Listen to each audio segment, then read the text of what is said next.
안녕하십니까? 안녕하세요. 예, 반갑습니다.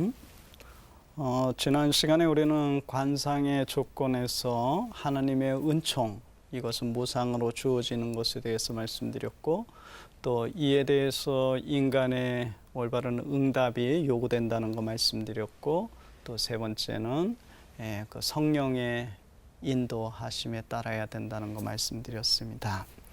그리고 관상기도의 단계에서 첫 번째로 주부적 관상에 대해서 조금 앞부분 설명드렸는데, 이 주부적인 관상은 초자연적인 관상이라고도 불리는데, 이것을 그 대대례사는 주부적인 잠심이라고 표현하기도 했는데, 이 단계는 주로 인간의 그 지성에 영향을 미친다고 설명하였습니다. 누가요? 아빌라이 대대례사가요.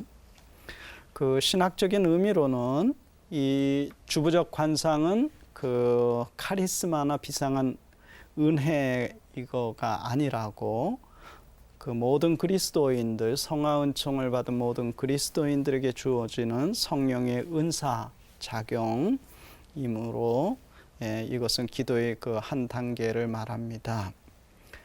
여기까지 이제 설명드렸는데, 오늘은 계속 이어서 그 은총이란 일반적으로 은사라고도 하고 무상으로 주어진 은혜를 말하기도 합니다. 이것은 순수한 호의와 자비로서 거저 베풀어진 혜택이며 본질적으로 영적인 은혜입니다. 이에 대한 근거는 이제 성경의 로마서 1장 11절이라든지 고린토일서 12장 1절에서 11절의 근거들을 보면 이런 내용들이 나옵니다.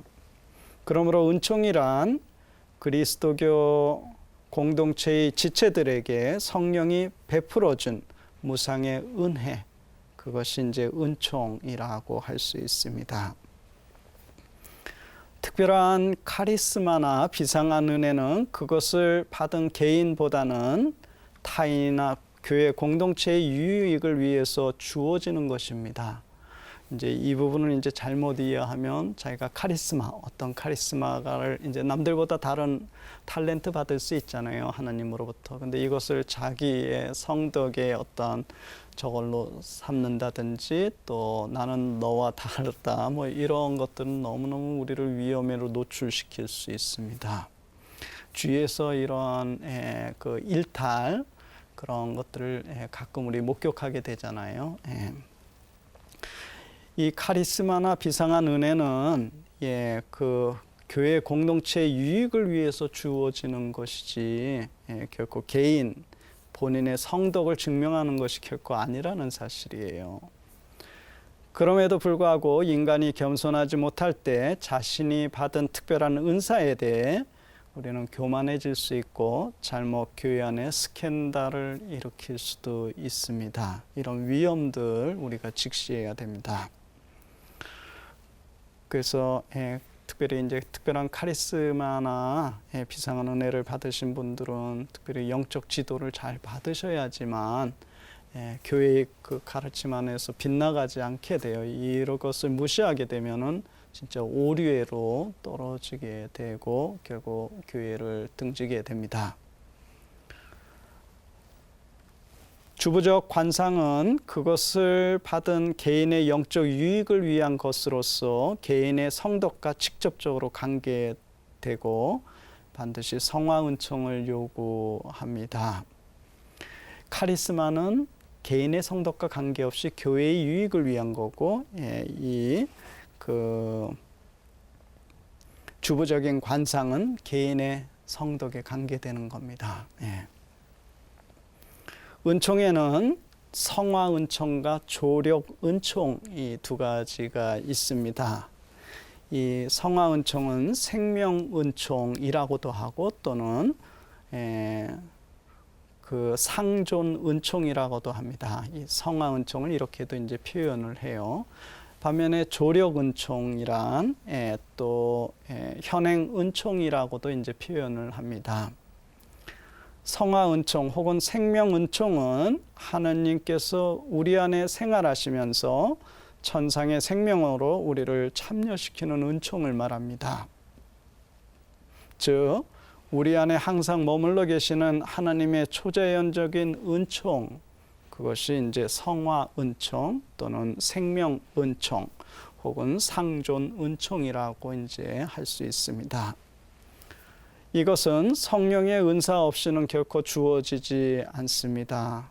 그러므로 이러한 은사들은 은총과 불가분의 그 밀접한 관계가 있다는 거예요.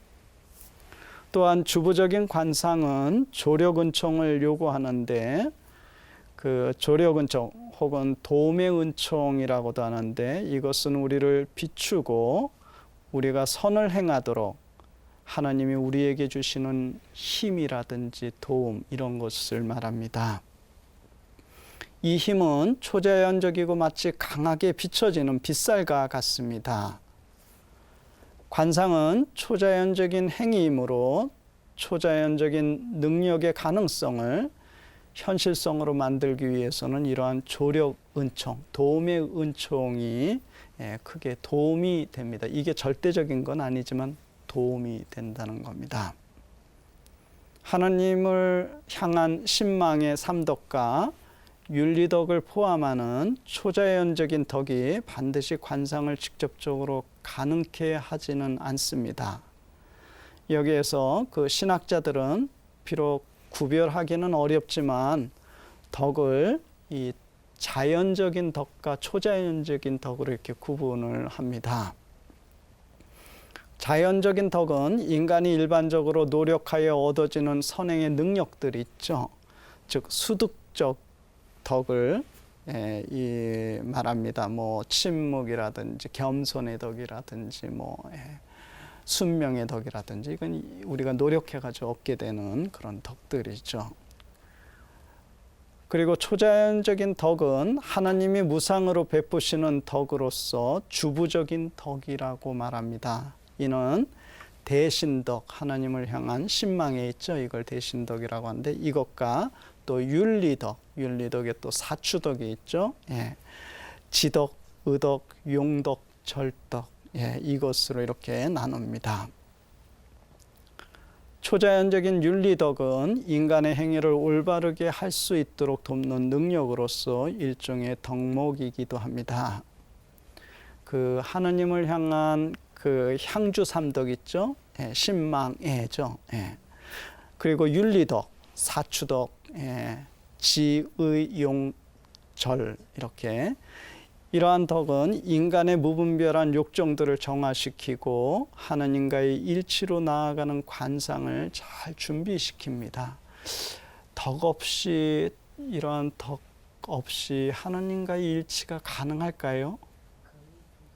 거의 불가능하다라고 말씀하셔야 돼요. 그래서 수도 교부들이 금욕적인 삶을 살았던 것은 악습이라든지 이런 것을 거슬러 이런 덕이 있죠. 이 덕을 닦기 위한 거였어요. 이 덕은 하나님을 향한 덕이 있잖아요. 바로 그것을 얻기 위한 것이었죠. 하나님의 충만한 사랑에 자극받은 영적인 지혜나 이해의 은사들은 충분히 관상을 가능케 합니다. 이렇듯 주로 인간 지성에 영향을 미치는 이 주부적인 관상은 자연스럽게 하나님과의 더 깊은 일치로 우리를 인도하게 됩니다. 두 번째, 그러면 이 주부적인 관상의 특징들은 어떤 것이 이렇게 드러나게 되는지를 한번 잠깐 살펴보고자 하는데, 첫째는 영혼은 2단계에서 하나님의 현존을 깊이 체험하게 된다고 합니다. 이것은 신비적 관상의 본질적인 요소로서 하나님은 당신이 선택한 사람에게 당신 현존에 관한 체험적이고 지적인 지식을 허락하십니다. 이 부분에 있어서 아빌라의 성녀 예수의 대례사는 하나님 현존에 관한 깊은 체험을 자주 하곤 하였다고 합니다. 그 자서전에 보시면요, 그런 내용들이 자주 언급합니다. 그녀는 종종 독서를 하다가도 갑자기 어느 순간 하나님이 자신 안에 계시고 자신이 하나님 안에 온전히 잠겨 있다는 사실을 의심할 수가 없었다고 합니다. 하나님의 현존을 아주 강하게 체험한 거예요. 또 성 베드로 축일에 기도를 하고 있었는데 갑자기 주님께서 바로 옆에 와 계심을 강하게 느꼈다고 합니다.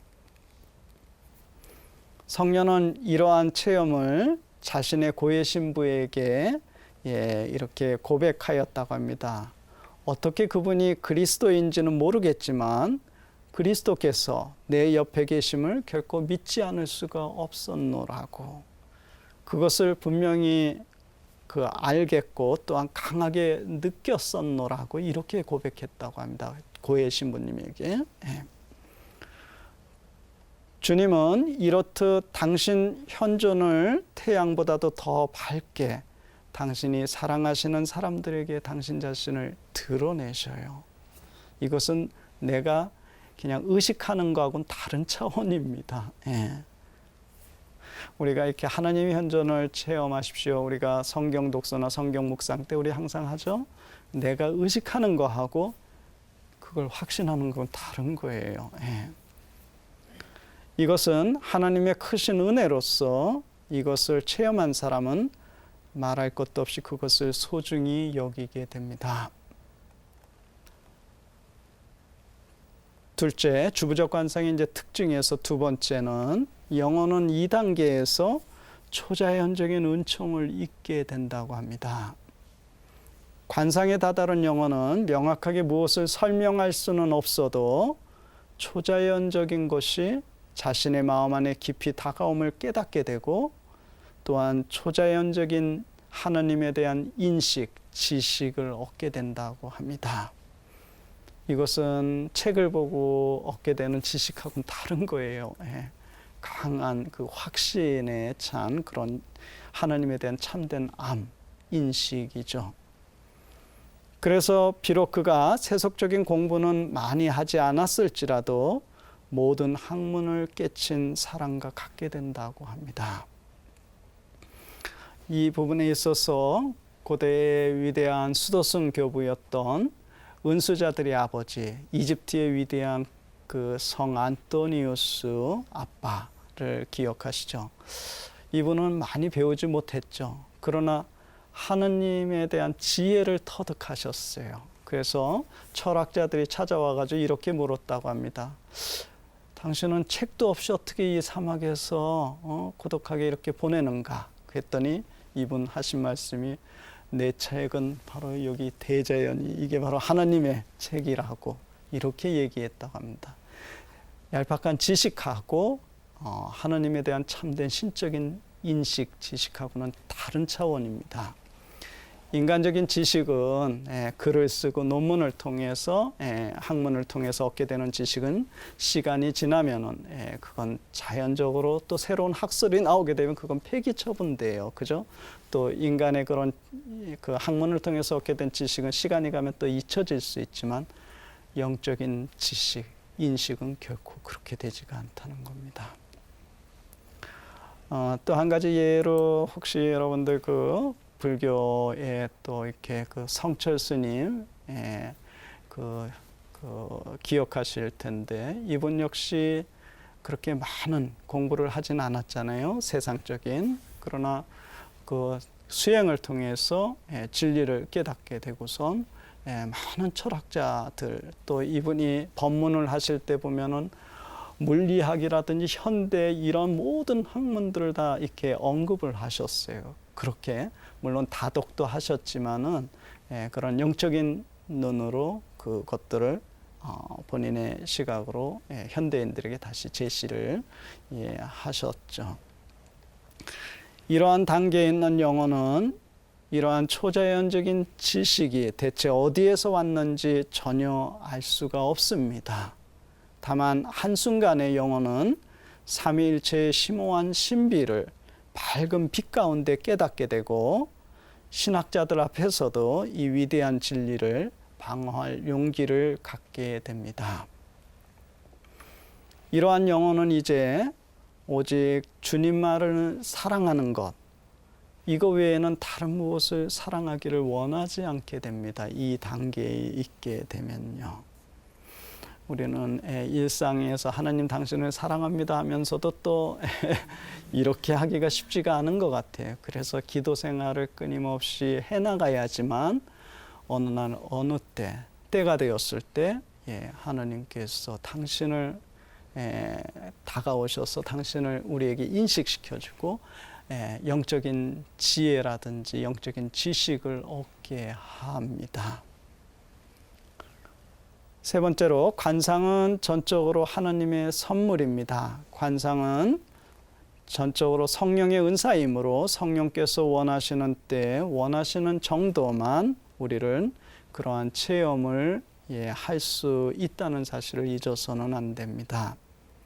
그러므로 때때로 우리는 깊은 신비 체험을 하다가도 어느 순간 그것이 불현듯 사라지는 경우를 체험할 수도 있습니다.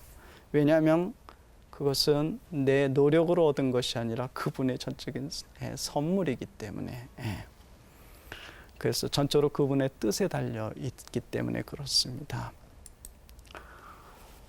오늘 강의는 여기까지 하고 다음 시간에 계속 이어서 설명드리도록 하겠습니다.